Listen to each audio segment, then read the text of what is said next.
have seen the video clip on Twitter where a video conference between former Georgetown law professor Sandra Sellers and a colleague had Sellers talking about how frustrated she was that almost every year a good portion of her failing students happened to be African American.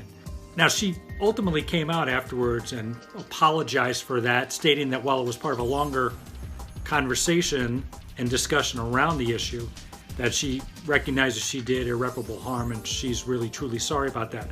I have no doubt that that's true, and I think she did about as good as she could from a crisis PR standpoint after the fact.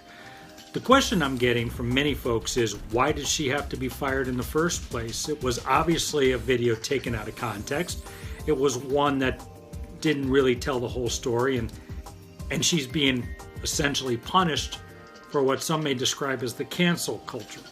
Well, in that 43-second clip, it appeared as if she was pointing fingers at the students, whereas anyone in a leadership position will tell you, if you historically have the same problem occurring over and over again, the problem isn't with the individuals, it's with the leader, or in this case, the professor.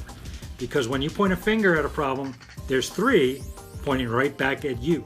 It would have been better if she said something to the effect of, I seem to have a disproportionate number of my failing students every year be from African American descent. I need to do something about that. That would have certainly stated the facts, but in a better context.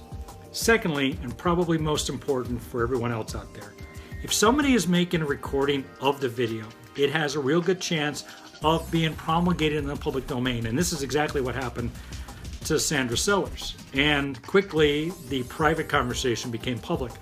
So lesson learned.